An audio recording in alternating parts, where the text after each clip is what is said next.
আজকে আমরা বানাবো মালপোয়া।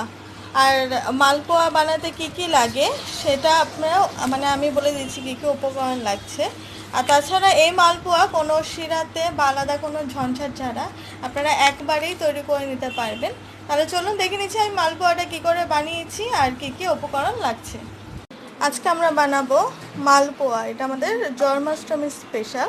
তো সেটার জন্য প্রথমে আমাদের লাগবে সুজি, চিনি, ময়দা আর লাগছে মৌরি। আর এগুলো ভেজানোর জন্য লাগবে জল, নারকেল, আর লাগবে নারকেল। নারকেলটা আমি একটু পরে কেটে ছোট ছোট করে নেব, তখন দেখাচ্ছি। তো প্রথমে আমি সুজিটা ভিজিয়ে নেব। প্রথমে আমি হাফ কাপের থেকে একটু বেশি সুজি নিয়ে নেব। আর এর মধ্যে আমি এক থেকে প্রথমে 1 কাপ, তারপরে আর একটুখানি হাফ কাপেরও কম নিয়ে নেব চিনি। আপনারা যে যেমন মিষ্টি খান সেইভাবে চিনিটা দেবেন, কেউ যদি কম খান তাহলে কম দেবেন। আর নিয়ে নেব 1 কাপের মতো ময়দা।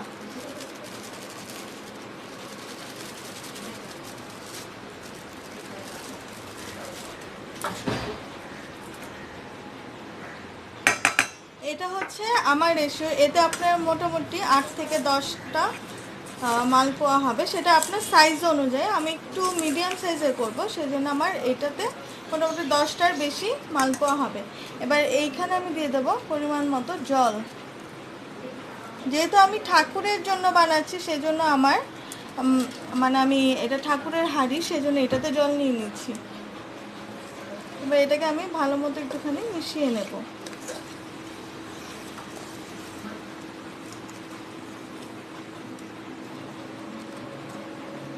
মেশালেই আপনারা বুঝতে পারবেন যে আপনাদের এটাতে আরও ময়দা লাগবে কিনা বা সুজি লাগবে কিনা। সুজি এমনিতেই জল টানে, তো প্রথমে মনে হতে পারে পাতলা, কিন্তু একটু এটাকে প্রায় 1 থেকে 1.5 ঘন্টা ভিজিয়ে রাখতে হবে। তারপরে যদি আপনাদের মনে হয় যে এই ব্যাটারটা অনেকটা পাতলা হয়ে গেছে, তখন সেই ক্ষেত্রে আপনারা এটাতে কিছু সামান্য পরিমাণে আরও ময়দা দিতে পারেন, বা যারা একটু ক্রিস্পি খাবেন বেশি তারা চালের গুঁড়ো দিতে পারেন। তো আমার এটা একটু বেশি জল হয়ে গেছে, আমি আরেকটু ময়দা দিয়ে দেবো।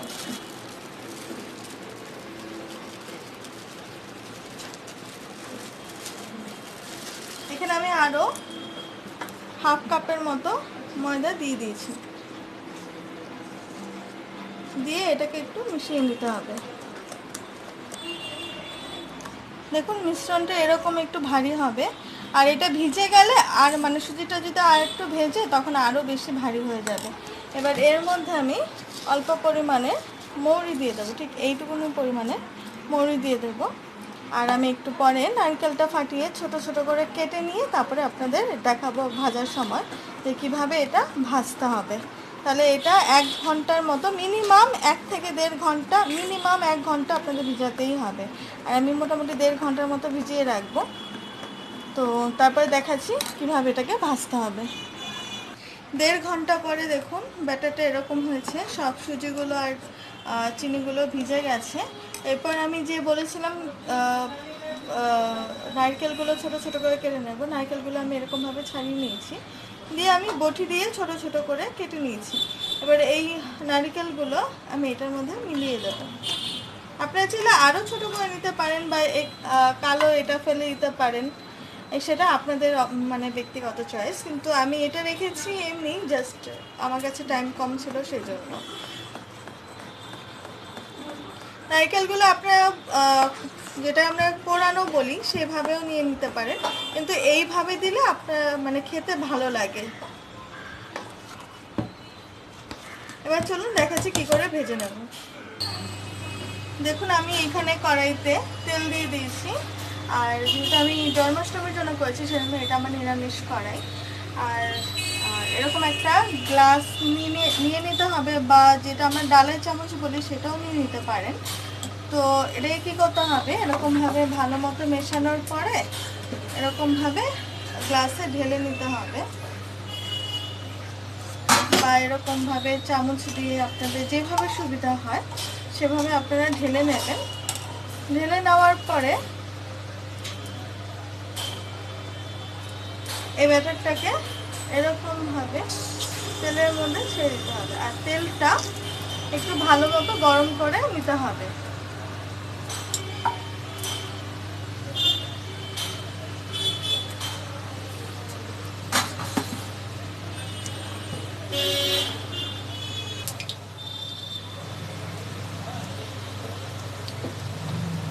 দেখুন মালপোয়াটা আপনা থেকেই ওপরে ভেসে উঠেছে, ফুলেও উঠেছে কতটা। এবার এরপরে এই মালপোয়াটাকে আমি উল্টে দেব।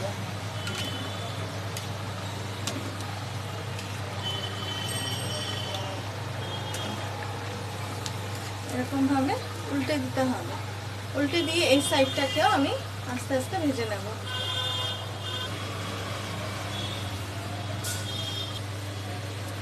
দেখুন মালপোয়াটা হয়ে গেছে। এবার আমি এরকম ভাবে তেল ঝরিয়ে একটুখানি রেখে দেব, আর যতক্ষণ এটা তেলটা ঝরবে আমি আরেকটা মালপোয়া এটাতে ছেড়ে দেবো।